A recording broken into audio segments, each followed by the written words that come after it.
سوال کیا ہے، بعض یورپی ممالک میں چمڑا بنایا جاتا ہے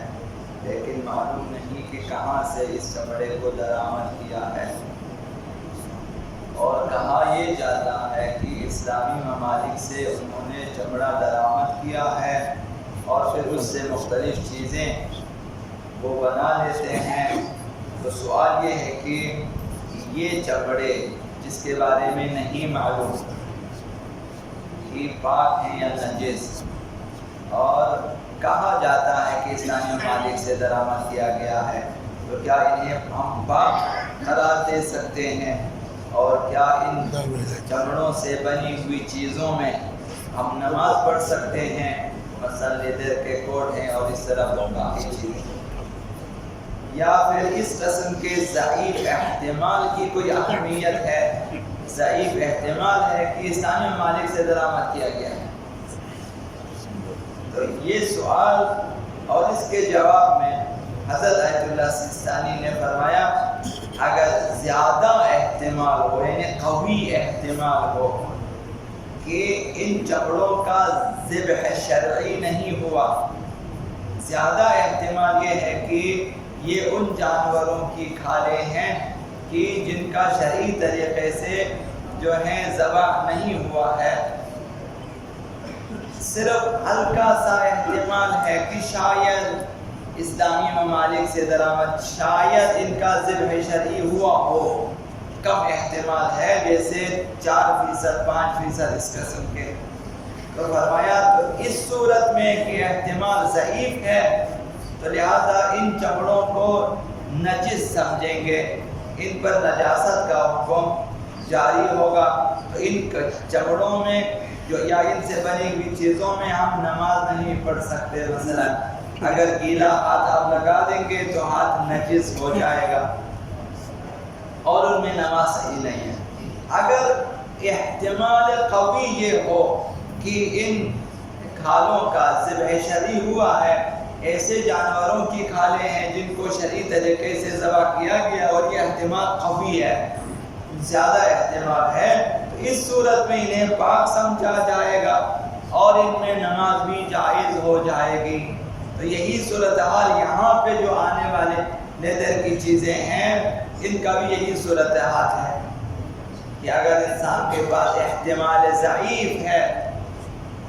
بہت کمزور احتمال ہے کہ شاید ان کا ذبح شرعی ہوا ہے، شاید اسلامی ممالک سے درآمد کیا ہے، یہ چیزیں پھر پاک نہیں سمجھی جائے گی۔ اگر کسی طرح سے انسان کے پاس قوی احتمال ہو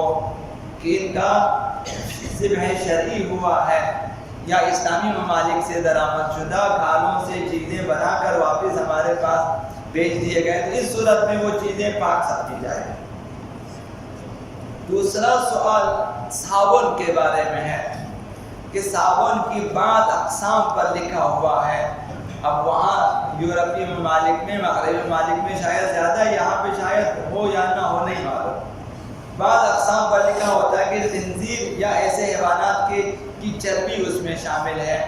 ایسے حیوانات کی چربی جن کا شرعی طریقے سے ذبح نہیں کیا گیا۔ یہ تو عام ہے، مسلمانوں نے بھی سیکھ لیا کہ شرعی ذبیحہ میں دیر لگتی ہے، لہذا یا کرنٹ کے ذریعے انہیں قتل کریں یا پھر مشینوں میں بس ڈالتے جائیں، اور مرغیوں کا ہاتھ معلوم ہے کہ یہاں پہ کس طرح سے ہوتے ہیں، جا کر دیکھیں، مومنین کی ذمہ داری دیکھیں کہ انہیں شرعی طریقے سے عموماً ذبح نہیں کرتے، خصوصاً جب آپ زیادہ آرڈر دے دیتے ہیں، مثلا ولیمہ شادی وغیرہ کے لیے کہ 50 کلو 60 کلو 100 کلو، تو اس وقت دیکھیں یہ کس طرح سے ذبح کرتے ہیں، اور مومنین آرام سے جا کے ٹیبل پہ بیٹھ کے کھانا کھا لیتے ہیں مزے سے۔ مومنین کو سوچنا چاہیے، یہاں آپ کے آس پاس میں جا کر غور سے دیکھیں، پتہ چل جائے۔ تو مسلمانوں نے سیکھ لیا ہے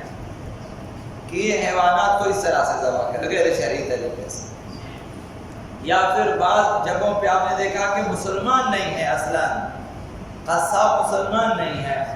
یا عیسائی ہے یا یہودی ہے یا ہندو ہے، مثلا اس طرح سے، تو ان کا ذبیحہ پاک نہیں ہے۔ تو لہٰذا صابن میں اگر ایسے حیوانات کی چربی یا نجس العین ہے جیسا کتا خنزیر، یا پھر جو ہے غیر شرعی طریقے سے ذبح شدہ حیوانات کی چربی شامل ہے،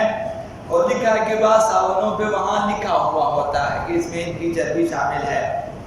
اور ہمیں یہ بھی نہیں معلوم کہ اس چربی کا استحالہ ہوا ہے یا نہیں۔ معلوم ہے آپ کو استحالہ یہ یعنی اس طرح سے چیز کی جنسیت کا تبدیل ہو جانا کہ وہ اب جو ہے اس کی اصلیت ختم ہو جائے، جیسے لکڑی جل جائے اور راکھ بن جائے، وہ راکھ لکڑی نہیں ہے، لکڑی کی جنس ختم ہو چکی ہے، اب وہ راکھ بن چکا ہے۔ یا کوئی چیز نمک کی کان میں گر جائے، وہ چیز نمک بن جائے، اب وہ چیز مثلا استحالے کی مثال ہے یہ لکڑی کو آپ نے جلا دیا، جلانے کے بعد وہ کوئلہ بن گیا، وہ کوئلہ جو ہے وہ لکڑی نہیں ہے، تو لہٰذا نجس لکڑی کو جلا دیں کوئلہ بن جائے تو کوئلہ پاک ہے، چونکہ وہ لکڑی نہیں ہے۔ اس طرح سے ان چربیوں کا استحالہ ہوا ہے یا نہیں یہ بھی نہیں معلوم۔ صابن ہے، صابن میں ایسی چربی شامل ہے اور استحالہ نہیں معلوم، تو ایسی صورت میں اس صابن کا استعمال پاک ہے یا نجس ہے وغیرہ۔ تو جواب میں فرمایا اگر یہ ثابت ہو جائے کہ یہ صابن اس چربی سے بنا ہوا ہے تو ایسے صابن کی تمام اقسام نجس ہیں، مگر یہ کہ اس چربی کا استحالہ ثابت ہو جائے، محقق ہو جائے، اسی طرح سے انسان کو یقین ہو جائے کہ اس چربی کو اس طرح سے وہاں پہ مثلا اس کی جنسیت کو تبدیل کی گئی، اب کوئی چربی نہیں ہے، تو تب پاک ہے۔ انہوں نے خود فرمایا عبداللہ سستانی نے کہ لیکن صابن بناتے وقت چربی کا استحالہ ثابت نہیں ہے، لہذا تمام صابن کی اقسام جن میں نجس چربی شامل ہو وہ تمام اقسام نجس ہیں، البتہ آپ خریدیں، آپ استعمال کریں، کپڑے دھو لیں اور اس کے بعد کپڑوں کو پھر پاک کریں، دھلائی میں بھی حرج نہیں ہے، خریدنے میں بھی حرج نہیں ہے، لیکن مومن ہونے کے ناطے انسان کی ذمہ داری ہے جہاں تک ہو سکے نجاستوں سے دور رہیں تاکہ انسان آلودہ و گناہ نہ ہو جائے۔ کبھی انسان بھول جاتا ہے، پھر انسان ان کپڑوں میں نماز ادا کر لیتا ہے، ممکن ہے کہ بھولے سے نماز پڑھنے کی وجہ سے آپ کی نماز صحیح ہو، لیکن چونکہ لباس نجس ہے اس کے اثرات ہمارے اعمال پہ ہو جاتے ہیں، تو لہذا اس لیے کہ ہم حرام میں مبتلا نہ ہو جائیں مشتبہ چیزوں سے بھی پرہیز کرنا مومنین کے لیے بہتر عمل ہے۔